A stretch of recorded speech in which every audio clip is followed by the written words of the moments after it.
I'm young adult author Mary Gray of MaryGrayBooks.com and now Monster Ivy Publishing. And before I dive into today's topic, I wanted to show you I got the paperback for Our Sweet Guillotine. I love it. I feel like it turned out so great. We have Gabriel and Tempest, their guillotine back there. On the spine, I have the logo Cami created for Monster Ivy Publishing. On the back, we have some skulls representing the catacombs and a blurb from Tempest talking about her murderous plans to avenge her mother's accuser. We have chapter headings. Here's an image for Gabriel's point of view, since he works with the guillotine. And Tempest, chapter heading image, the skulls. Adam actually drew those. I thought he did an awesome job. So it's actually currently number 17 in teen Christian historical fiction on Amazon, and number 22 in Teen Historical Fiction Europe. So I'm hoping we can break the top 10. If you want to buy it, now would be a great time. Either the ebook or the paperback or the hardcover will actually be available next week or possibly the week after. So yay! So a few of my readers have contacted me and said specifically that I thought the phrasing of what they said was very interesting because it was very similar, but it wasn't really a phrasing I had used before. They said that I was able to create images with words. And as a writer, we talk about that as world building or writing your setting. And those were things I really wanted to do with Our Sweet Guillotine because it is historical fiction. I wanted the reader to really be immersed in the world and not have long, elaborate paragraphs of description, but to incorporate these details through the dialogue and action. And I have thought about this, and one friend, Marcia, actually asked me specifics about this, how I was able to create these images with words. And she said, I'm not a writer, I'm not going to be a writer, but there are things I want to do. I want to write my family history. Or I thought about other friends who perhaps they have a child who wants to run a campaign and they need to create posters. And so there are times where we're limited to words. And yet this is a very audio-visual world. Sometimes all we have is words to get our meaning across. And so I wanted to talk about my favorite tools I have learned to use to create images with words.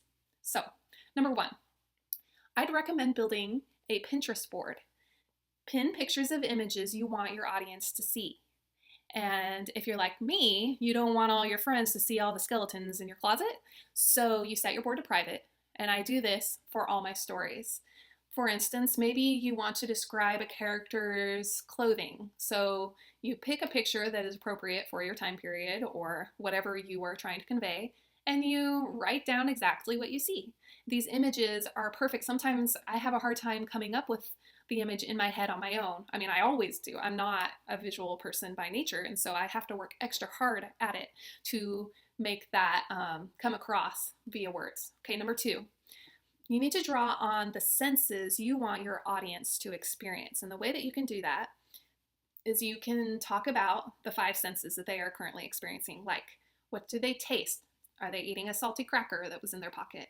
What do they smell? The decomposing bodies in the catacombs. What do they hear? Bats shrieking, or people clapping, or children laughing. You share these things, and maybe what it sounds like, a high tinkling in her voice, or whatever. And if you draw on these 5 sentences or 5 senses, that can really transport the reader because then they experience those things too by proxy. The third thing, build a glossary for your setting. And this works especially well for those who are working on something big like a novel. So since the French Revolution was such a massive topic for me, I started to build this document, this glossary, anytime. For instance, if I knew I would need to describe an interior, I would have a section in this glossary that said interior for like a building or a cafe or where else did I go? Tempest's house, a bedroom, her quarters.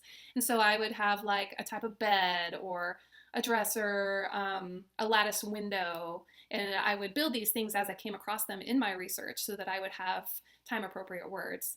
And then outside, what else would they see? Toppled barrel of apples. What else? A rodent being pecked by a vulture. Or, I would just, every time I would come up with something, I would just plug that in so that when I had a character in a specific setting, I could go to my glossary and see, okay, what is fitting in this particular instance? Aha, this large rock or this broken paving stone or a drunk laying in the street horse feces, anything. You can tell it's the type of story, and a lot of not beautiful things are happening. So I could plug those things in. And Tempest, actually, since she is such a vengeful character, she fixates on weapons. And so I actually looked at Assassin's Creed Unity has this great book uh, that talks about the different weapons that they used in the French Revolution. Some of them were made up, so I had to look up which ones were real. But then, so I had this list of weapons she could draw on in her thoughts. You know, I could shoot him with a blunderbuss rifle, or I would love to launch a grenade, or whatever was appropriate for her voice. And I wasn't using the same one every time. I could say, oh, I haven't used this one, and then I'd cross it out or put it in italics, and then I could go to the next one. She also fixates on food, and so I had a big section on food in my glossary, different things that grew or had available in Paris at the time. And again, I had to get those items from other books on the French Revolution, things that they sold, things that were available, wonderful things that they love, that from figs from Toulouse. That was something I didn't know that they had available, but I found that in a book that somebody wrote about the French Revolution. Anyway, these are 3 of my favorite tools. Making a Pinterest board. Second was draw on the senses that your character is experiencing and make a glossary for setting. And if you do this, you really can create images with your words for your audience to experience. I hope you found this helpful. I'm Mary Gray of MaryGrayBooks.com and Monster Ivy Publishing. See you next week.